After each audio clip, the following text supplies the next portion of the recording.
so excited to be with you again this wonderful evening on empowering parents. Now, if you have not seen some of our previous videos, we are discussing nicely in depth, actually, I must say, different temperaments of your children, and we're putting those into the image of trees. And we're discussing together as a whole family. We're saying we're having a garden. So we are into gardening at this stage. And if you have not seen some of the previous videos, please go and watch those. And be a parent that is empowered to be able to parent. It's actually been so much fun for us because as we prepare for the program, we obviously observing and checking a lot and looking at ourselves, knowing what tree type we are and what tree type our child is, our children are, and we've just been enjoying this so much. I think we feel a bit more empowered. So I hope you've also been empowered by this analogy of the trees, and that you can already see growth in your children. Yes, and we just want to thank you for joining us. It's really such a privilege to be able to do this with some other parents, really walking it through. And that's really, really good. And I think tonight, Rita, we need to carry on our discussion. We have a lot of things to say, so let's recap quickly just on the parenting styles, because we've done quite a lot on the temperaments, the rose bush, the pine tree, the palm tree, and the lollipop tree, the boxwood tree. So we went on the temperaments, but now we are focusing a bit more on the parenting style, of our style, how we parent. So I'm just going to recap on them. We're using gardening tools to explain the different styles of parenting, because we are speaking about trees and pruning and growing our children. So the first gardening tool was the saw. That is a parenting style, is the saw style. Now that they use strict discipline with a little negotiation possible, and punishment is common. That's just a straightforward one. The scissors, those that we use to prune and shape and make beautiful, that the disciplinary rules are clear and the reasons behind them are explained. So that is also what we have, the scissors. The third tool that we use is the watering can, and that is parents in this category tend to be warm and nurturing. They have limited or no rules and mostly let children figure out problems on their own. So that's the watering can style parent. And then the last one that we discussed is the gloves one, and that could be an uninvolved parent that give their children a lot of freedom and generally stay out of their children's way. Some parents may make a conscious decision to be a parent like this, and that's how they choose to parent their child at this stage, or any stage. So those are the four, just recapping. And I think what we are going to chat about tonight is really how to be able to change between these tools, because I think this is where parenting sometimes does become a very daunting task, is to be able to change between it. So I think we are going to speak about a few different things, a few questions, and the first question I'm thinking of is, how do we remove our gloves when the time is right? Okay, and again, the glove is the parenting style that's not too involved, but how do we now start to become involved? Then I also want us to chat about the whole change, really, between how do you change from being very controlling to being somebody who really walks with authority. So how do you change from control to authority? Another thing, Rita, I think we need to look at is, how do we change between being an overprotective parent, which sometimes is necessary, but how do I change from being overprotective to empowering my children? And the last thing I want us to chat about tonight, I think this is also a key one, is how to to change from being in control to being an influencer Wow. of your children? Wow. Yeah, I think all those questions and changing the tools is at the end helping us to grow our children, and that is what empowering parents is all about, is growing our children. And to be able to do that, we need to change tools. Exactly. So we're going to chat Yeah. about that tonight. So I want to give just another analogy of something we find in our garden to help us with this change. This analogy that I want to use is one of a slide. You know, we many times when you have children in your home or at a school, you will find a slide in the garden as well. Now, why I want to use this is part of our parenting journey, you know, before all the change and the tools and what tools to use, before that even comes on the table or comes on the slide. We as parents, we are actually a little bit in control. Even if we don't know what to do and how to do it as parents, we are in control. So it's like being on the top of the slide, and before you are a parent, before your first child is born, you are on the top of the slide. You are in control. You're in control of your life. You're in control of your time. You're just in control of everything. You make all the decisions, and then your parenting journey starts. You know, a child comes, and it's as if the slide... We're going downhill. It's as if we lose a little bit control, you know, with every child. The first child, we still have control. We're still very strong on what they eat, when they eat, how they sleep, when they sleep, who they play with, when they play. You know, we're so in control of it. I don't know about you, but I remember that, you know, our first child was just like... according to the book, we were in control. And then with the second child, it's as if we're starting to slide down a little bit. And it's not like we lose control, but we just let go a little bit also. And I must say, this makes me think of something which I'm sure Rita knows, but some of you parents out there might know this too. You know, they say, what do you do when your first child swallows a 1 rand coin? So your first child, you rush to the hospital, to the emergency ward, and you get this thing sorted out, you know.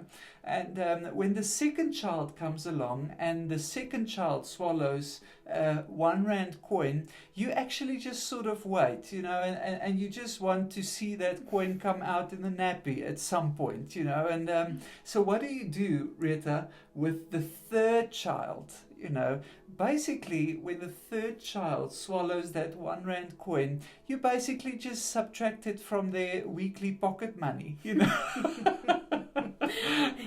So that's the sliding down the scale you're speaking about. We tend to get a bit more relaxed about certain things. And what can happen is some of us slide all the way down, you know, and we have the toddlers on our head everywhere, and we just have no control, and we do not know where we at with discipline, what we need to do. And some of us just stay there, and some of us realize, oh, I can get up again on the slide. Some of us realize, oh, there are steps. Maybe I can just get off completely and go and get on using the steps again. So that is what we're going to speak about tonight when we say change tools. And that makes me think really about the first question I was posing earlier, is if I have or if I am a glove style parent, and I mean, maybe you're sitting there, you're in the same boat, you're a glove style parent, and you realize that you are at the bottom of this slide. Maybe you think you're not even on the slide. Yes, So let's talk about that. How do we change over from this bottom coming? So actually just take off the gloves. And when we say that is, if you take off your gloves, you are making a decision to start to get involved in your child's life. So that is what we mean when we say take off the gloves. Really make a constant decision build things into your life so that you can start to get involved. Now, I know many of the parents that have been watching Empowering Parents and that are watching tonight. I know many of you are so involved with your kids, but maybe you know of somebody that you want to share this program with, just to encourage them. So I think the biggest thing, Jaco, is to start slowly. Start to climb back up, taking back authority, taking back control, but doing it step by step. For example, what you can do is just start to encourage. So while you climb back on these stairs, you have your watering can in your hand. Now, for those of you that remember the watering can parent, that is the one that encourage, that nurture, that's just there. They don't discipline too much.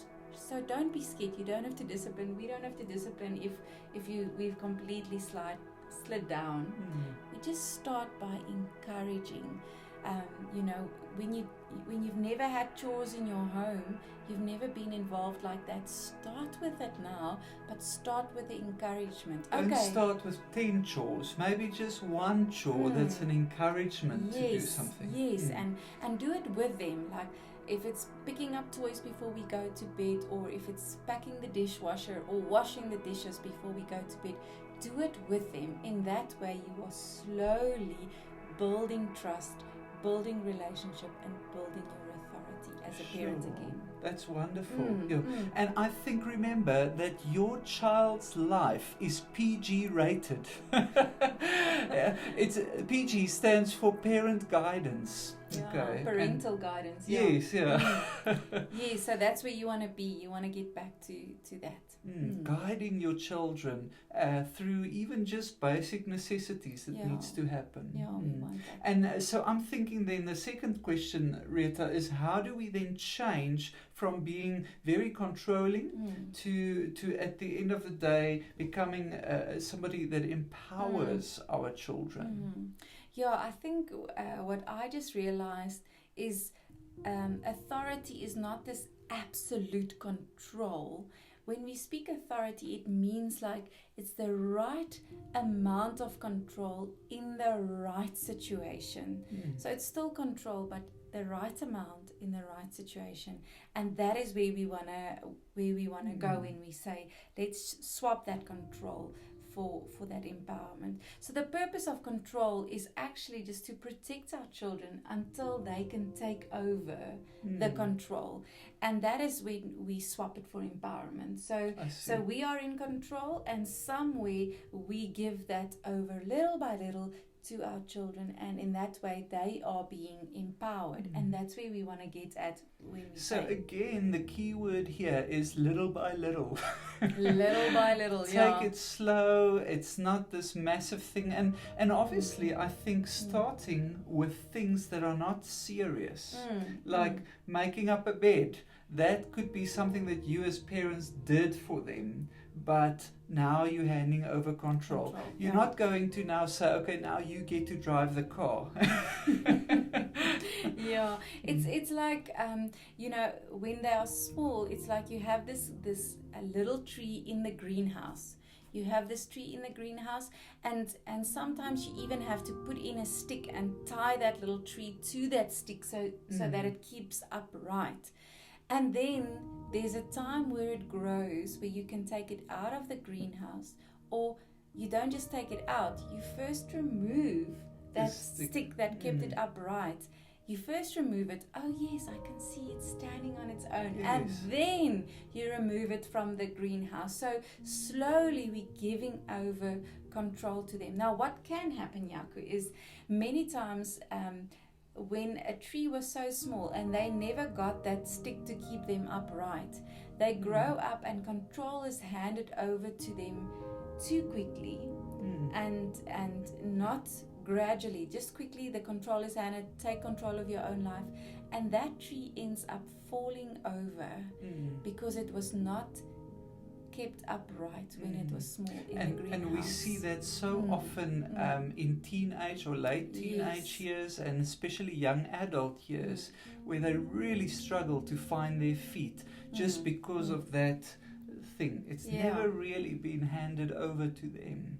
Yeah, so just to help us a little bit, Yaku, I think just with before we hand over control and give them empowerment, what is the things we can look at before handing over that control? First of all, we're going to look at our child's ability.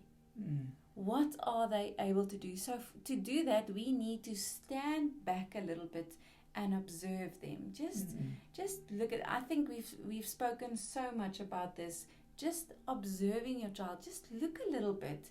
How are they handling life? What are they doing? What is their ability? So that's the first one. The second one is test if they can use extra control. So that is what you can do to test it, is you can ask questions like, how will you handle that? What will you do in this situation? What will you say if your friend does this again? And I just want to add with this, Rita, one of the key things here is to have a culture in your home of sitting around that dinner table and discussing things. So just discuss things, throw out questions there. It's much easier with older children than what it is with younger, but it's really a key thing to be able to have that culture and to be able to see where your children are at. The third thing before you hand over control is you must make an effort, or we must make an effort to find out what are those gaps that we need to fill, and then we need to practice. If they are struggling to communicate no to a friend or to a group of friends, we need to practice it at home. When they, whatever the thing is that is a gap in their ability, we need to practice that. Yes. And if we've done those, just 3 little small simple things we can do now just to test, is it time to give over control to my child? Yes, sure. That's so good, Rita. And I think that brings us to the next question, really. And that is about how, if we are an overprotecting parent, how do we then get to a place where we start to enable our children to really be empowered? Yeah, Yaku, this is a hard one. I think this is really a hard one. Let us know if this is a situation where you've been in or you are in, where you, and I know in certain cultures also, that is just how you know what to do with parenting. Yes, you do everything for your child, absolutely everything, and you make sure that you protect them. And it's not a bad thing to protect your child, but there is a time where we need to empower them. We need to allow them to do a little bit more. So we need to realize that when we say let go a little bit, it's not like you cutting yourself off from your child. That's not what it means. What it actually means is you just give them a little bit more freedom, and they start to realize what trust is. Because you are showing them now, you are trusting them. And they're like, wow, I can actually do this. My mom and my dad trust that I can make this decision. Yes, Does that make sense? Yes. I must say, and I just want to interject, sorry again, but you know what, I'm just realizing as we are speaking, and maybe you're sitting there and watching and listening to this, and you just feel like you just want to start it tomorrow, and that's wonderful. If you feel empowered by this, I think we have reached our goal. But remember that everything that we're saying right now, we're speaking about a process. This is not something you're just going to implement tomorrow and it's going to all be fixed. It's something that you're going to start to slowly adapt. It's going to take months and months to start to bring it into your family, make it part of who you as a family really are. Yes, So this actually giving over, not being so overprotective. I think what I realized also reading this and going through this, that ultimately our children are in God's hands. Ultimately, that is where they are. And when we are not there anymore, God is always there for them. Yes, And that is something that I almost want to say, write it on a wall somewhere for you to see if that is something that you struggle with. Just letting go a little bit and allowing them a bit more freedom. Yes, and actually with this freedom thing, I want to add that especially in the later years, teenage, it could even be in the preschool, not preschool, the primary school years, but the older they are, it's very important to note that you need to also allow this sort of release to happen body, soul, and spirit. So this is with physical things, it's with emotional things, and it's also in their spiritual life. They need to come to a point where they are walking with the Lord themselves, not because you as a parent are walking with the Lord. So very important to note that this release happens on all three those levels as well. Sure, that is a very good point that you raised there. It feels like we need a whole discussion just on that. But I think that's really good. That's true. And I think let's go to the next point, Rita, and this is about how do we end up changing from being very controlling to actually just influencing our children into specific directions. Yes, I'm just immediately thinking about a quote I heard that says that a successful leadership is about influence and not authority. So somewhere we need to make that swap in our parenting where it's not just this authoritative thing, but it's starting to become an influence. And many parents say, I know I say it, and I know many of you would also say that, is you want to have influence in your child's life for as long as possible, even till the end of my life, till the end of their life. I want to have an influence in their life, and to do that we must actually make a change where we're not going to just control and have that authority. And I think what's difficult with this, Rita, is as a parent, we are so used to having authority over our children, but at some point the authority falls away. I'm not going to have authority over my children until the day I die. But I will have the influence. I will have it changes. I remember for us moving into ministry, our parents, they are incredible people. They love the Lord, they serve the Lord, and they are also serving in ministry, not full time, but they are. So for many years they gave us input in our life, but when we moved into another ministry, being under specific leadership, they became like an authority over our life in spiritual decisions that we had to make, and our parents was not that authority anymore. But when we look at them, they have such an amazing influence till this day in our life, and that's what we want as parents. I actually, there was once a young guy that did a speech while we were studying, and his parents was also in the audience, and we knew his parents. They were just absolutely great people in ministry, parenting, and just socially. They were just such nice parents. And this young boy just finished school. He got up and he did a whole speech, and he ended his speech saying, "And I believe I will be a better parent than my parents. I will be a greater dad than my dad." And I remember, Rita, just hearing that, it sounded so incredibly judgmental toward his parents. I was like, how could you say that? They are such amazing people.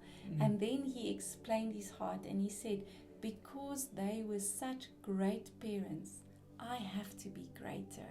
They did such a great job. There is definitely a multiplication in the parenting journey that I'm taking in. And I think that is what influence is. If we as parents can get to a place where we influence our children in such an amazing way that they are greater people than we are. Yes, sure. Rita, this is awesome. And I think this is it's been so good, and I think time-wise we need to start stopping. Yeah, so maybe if you want to follow our Impact 29 page, that is where we share a bit more about empowering parents, about our impact programs. You're welcome to go and search Impact 29, and on there we are also sharing just little photos of the tree types that you can look at and save and acknowledge, and even with the parenting. So please go and follow that, or send us an email at impact@actschurch.com. So if you need to make a change in this week, start doing it. And I think the key word here is little by little. Start doing it little by little, and you're going to see some awesome changes in your family. And we are looking forward to hear from you about what you needed to change and how that has impacted your family and even the other children as a whole. See you next week.